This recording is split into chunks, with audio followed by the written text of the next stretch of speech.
मुंबईची लेखी परीक्षा ही 12 एप्रिल रोजी नियोजित आहे। तसेच मीरा भाईंदरची लेखी परीक्षा ही 11 एप्रिल रोजी नियोजित आहे। आज आहे 2 एप्रिल। आपल्याकडे फक्त आणि फक्त एक 10 दिवस आपण व्यवस्थितरित्या धरू शकतो।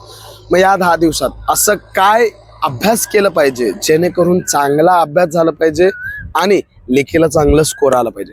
कारण मित्रांनो, हे 10 दिवस तुमच्यासाठी खूप महत्त्वाचे आहेत। या काळात भरपूर लोक बिखरतात, ओके, आणि मग त्याचा थेट परिणाम तुमच्या लेखी परीक्षेला होतो, तुमच्या करिअरवर होतो। म्हणून या काळात बिखरायचं नसेल तर ही व्हिडिओ व्यवस्थितरित्या शेवटपर्यंत पाहायची आहे आणि समजून घ्यायचं की मला तुम्हाला काय संदेश द्यायचा आहे। बघा मित्रांनो, ह्या 10 दिवसात मी म्हणेन की तुम्हाला जास्तीत जास्त प्रश्नांचं वाचन करायचं आहे। जेवढे जास्त प्रश्न तुम्ही वाचतील तेवढं तुम्हाला स्कोर जास्त किंवा इम्प्रूव्ह करण्यासाठी मदत होणार आहे। मग आता हे जास्त प्रश्नचा फंडा काय हे सांगा। बघा, आपल्याकडे ना 2 टाईपचे प्रश्न आहेत, एक रेग्युलर प्रश्न, एक इरेग्युलर प्रश्न। आताच 15 मार्चला आणि मागे काही पेपर झाले त्याच्यामध्ये तुम्ही पाहिलं असेल तर रेग्युलर प्रश्नांची संख्या आहे ती आत्ता सुद्धा 60 ते 70% आहे आणि इरेग्युलर प्रश्न किंवा नवीन किंवा काहीतरी वेगळं हे 20% किंवा 30%। मग आपल्याला सुद्धा हेच करायचं। आपल्याला काय करायचंय, 70% जे रेग्युलर प्रश्न आहेत त्यांना दुसरं प्राधान्य द्यायचंय आणि जे इरेग्युलर आहेत त्यांना आपल्याला पहिलं प्राधान्य द्यायचं। मग आता इरेग्युलर मध्ये सर नवीन प्रश्न वाचायचं का? म्हणजे काही लोक काय करतायत माहिती आहे का, आता मार्केटमध्ये काही वन लाइनर पुस्तकं आलेले आहेत, काही लोकांचे नोट्स आहेत, काही लोकांचं स्टडी मटेरियल आहे। मग ह्या 10 दिवसात आम्ही ते विकत घेऊ आणि त्याच्यातलं वाचू का? आम्हाला त्याचा काय फायदा होईल का? तर बघा, मी तुम्हाला क्लिअर कट सांगतो की या काळात तुम्ही बिंदास नवीन पुस्तक घ्या, काहीही हरकत नाही, परंतु ते पुस्तक तुमचं वाचनाचं नसावं, ते प्रश्नांचं असावं। बघा, 2 पुस्तकांमधला डिफरन्स समजून घ्या। तुम्ही आता या काळात बिंदास पुस्तकं घ्या, परंतु ते पुस्तक कसं असलं पाहिजे, प्रश्न आणि उत्तरांच्या स्वरूपात असलं पाहिजे।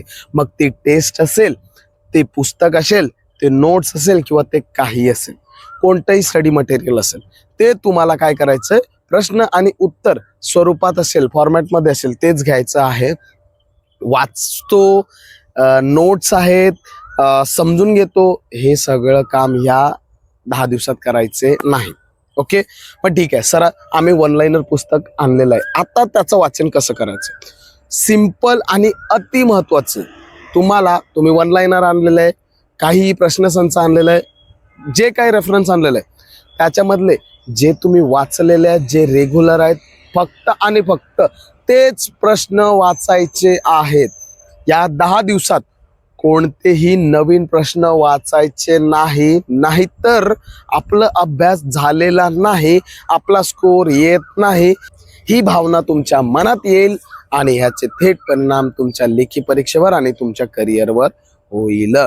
म्हणून या काळात कोणतेही नवीन प्रश्न वाचायचे नाहीत। हा, तुम्ही बिंदास वन लाइनर मागवा, वन लाइनर तुम्ही प्रश्नसंच मागवला, वाचा, बिंदास सगळं वाचा, या 10 दिवसात 10 वेळा वाचा, परंतु कोणते जे रेग्युलर आहेत, जे तुम्ही अभ्यास केलेले तेच, नवीन काहीतरी आहे ते वाचण्यात वेळ घालवू नका, कारण त्याचा फायदा तुम्हाला होणार तर नाहीच आहे, झालं तर 1% होईल, परंतु त्याचे जे लॉस आहेत ते खूप मोठ्या प्रमाणात होतील।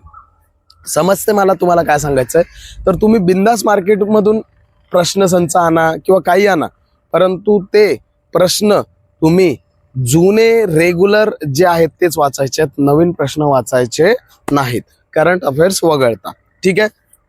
आता तुम्हाला जास्तीत जास्त प्रश्न वाचायचा आहे, याचा बेस कसा असला पाहिजे?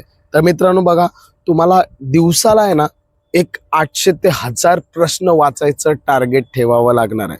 मला माहित आहे थोडंसं अवघड होऊ शकते, परंतु हे करावंच लागणार आहे, ओके। तुम्ही आता या काळात 10 तास रेग्युलर लायब्ररीमध्ये टाइम स्पेंड करणं महत्त्वाचं राहणार आहे आणि ह्या काळात तुम्हाला मी सांगितल्याप्रमाणे 800 ते 1000 प्रश्न टार्गेट ठेवायचे आहेत आणि ते सगळे वाचून काढायचे आहेत, ओके।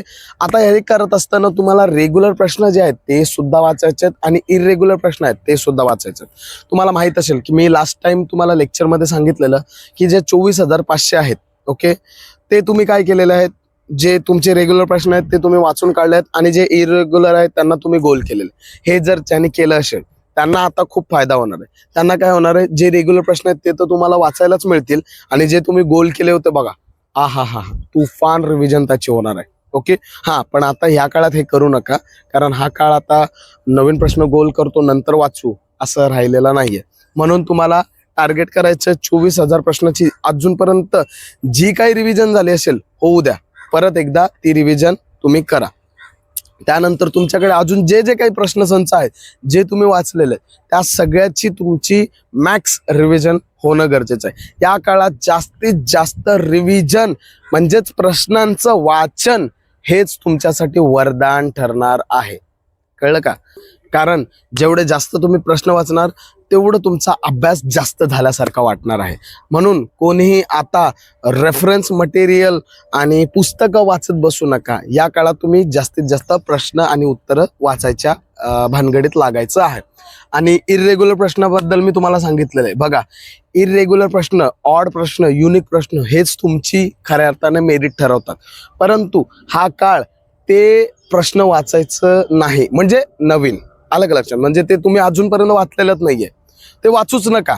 काहीही फरक पडत नाही, मी डॅम शुअर देतो काही फरक पडत नाही. आता बरेच लोक म्हणतात, अरे यार हा पुस्तक बघ, या पुस्तकामध्ये एवढे सारे नवीन प्रश्न आहेत, हे मी वाचलेत नाहीत, हे मी बघितलेत नाहीत, आता काय करू? मग ह्यामध्ये तुमच्या सोबत खूप मोठा धोका होऊ शकते. तुम्ही काय करणार, तुमचा रेग्युलर अभ्यास सोडणार आणि त्या नवीन प्रश्नांच्या मागे लागणार. ते नवीन प्रश्न लवकर तर डोक्यात घुसणार नाहीत, तुम्ही जबरदस्ती घुसवण्याचा प्रयत्न करणार आणि हे जे रेग्युलर आहेत ते विसरणार किंवा ऐन वेळेला तुम्हाला आठवणार नाही आणि सिली मिस्टेक होणार आणि तुम्ही मेरिटमधून बाहेर. आणि मग हे बघा, हे पोरं खेळतात ना, असंच परत खेळायचं. समजते का? ओके, ज्यांचं कमी वय आहे ते असे खेळतील, नाहीतर मग ज्यांची वय झालेत घ्या बोऱ्या बिस्त्र्या आणि चला कामाला. कळलं का? तर आपल्यासोबत असं झालं नाही पाहिजे. त्यासाठी मी एकच म्हणेन की ह्या काळात जेवढे जास्त प्रश्न तुम्ही वाचणार तेवढं तुमच्यासाठी बेस्ट राहणार आहे. आणि हो, मॅथ्स आणि रिझनिंगच्या बाबतीत मी म्हटल्याप्रमाणे तुम्हाला दररोज 3 तास तरी प्रॅक्टिस करायची आहे. ज्यांचं मॅथ्स जास्त वीक असेल आणि ज्यांचं मॅथ्सवर चांगला ताबा आहे, चांगली कमांड आहे, त्यांनी 2 तास रेग्युलर करायचं आहे. ओके, मराठी, जी के, करंट अफेअर्स हे प्रश्न मिळून तुम्ही दररोज 800 ते 1000 प्रश्न वाचून काढले पाहिजे.